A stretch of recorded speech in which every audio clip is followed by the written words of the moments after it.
नाम दीक्षा लेने वाले व्यक्तियों के लिए आवश्यक जानकारी।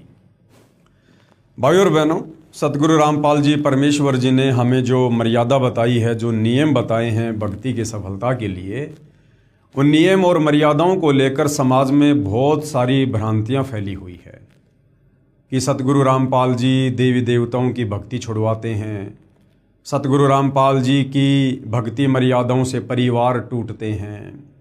बहुत सारी बातें जो आध्यात्मिक नासमझी के चलते समाज में फैली हुई हैं। देखो भाइयों और बहनों, सबसे पहले हमें ये पता होना चाहिए कि हमें मनुष्य जन्म क्यों मिला है। 84 लाख प्रकार की योनियां हैं। ये गधे, कुत्ते, सूअर, कीट पतंग, मक्खी, मच्छर, बैल, हाथी, जो भी हम देख रहे हैं, जल में निवास करने वाले, थल पर निवास करने वाले और सूक्ष्म जीव जिनको हम देख भी नहीं पाते हैं, पेड़ पौधों से लेकर 84 लाख प्रकार की योनियां हैं। सबसे पहले हमें यह पता होना चाहिए कि हमें परमेश्वर ने मनुष्य जन्म क्यों दिया है। मानव जन्म दुर्लभ है, ये मिले न बारंबार, जैसे पेड़ से पत्ता टूट गिरे वो बहुर न लगता डार। ये मनुष्य जन्म इतना कीमती है, इतना अनमोल है। लग 84 योनियां भोगने के बाद परमात्मा हमें एक मनुष्य जन्म देता है, एक मनुष्य जन्म। और ये मनुष्य जन्म हमें सिर्फ और सिर्फ परमात्मा प्राप्ति के लिए मिलता है।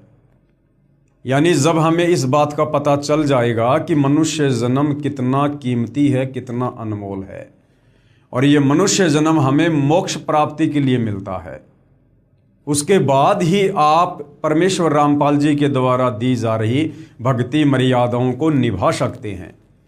क्योंकि जब तक आप उनके ज्ञान को भली भांति समझकर अपनी आत्मा के कल्याण हेतु इस भक्ति मार्ग पर कदम नहीं रखेंगे, तब तक आप इन मर्यादाओं को नहीं निभा सकते।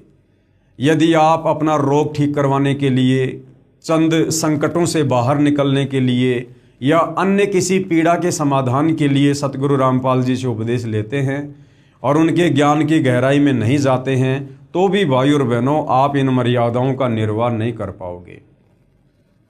इन मर्यादाओं को फॉलो वही कर पाएगा जिस व्यक्ति को इस 21 ब्रह्मांड के नकली भगवान काल की वास्तविक स्थिति का पता चल जाएगा, जिसको सृष्टि रचना का भली भांति ज्ञान होगा कि हम यहाँ इस काल के 21 ब्रह्मांड में जेल काट रहे हैं, जेल।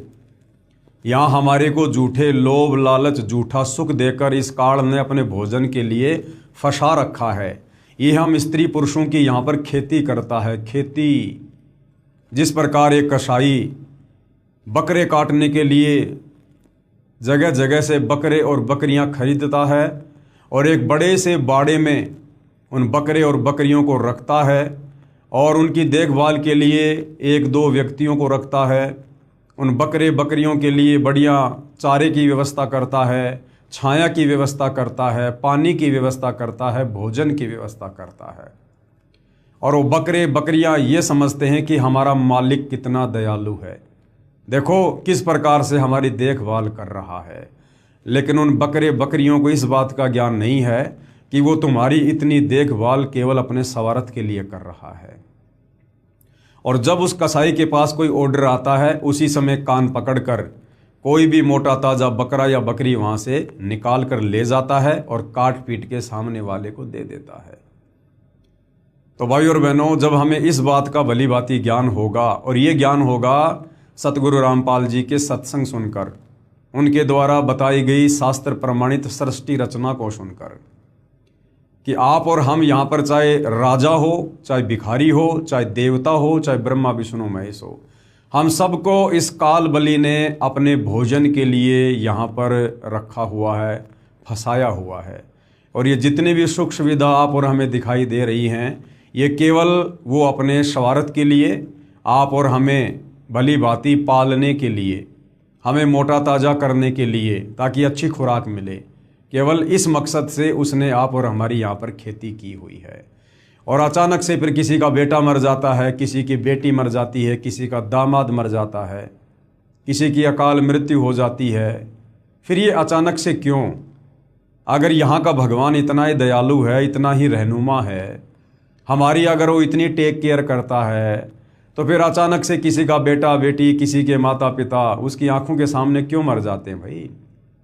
तो भाई और बहनों, ये काल के 21 ब्रह्मांड, ये एक जेल है। आप और हम सभी यहाँ पर कैदी हैं, और ये काल जो है ये जेलर है, और ये अपने स्वार्थ के लिए आप और हमारे को यहाँ पर फंसा के रखे हुए हैं, क्योंकि इससे प्रतिदिन 1 लाख मानव शरीरधारी स्त्री या पुरुषों के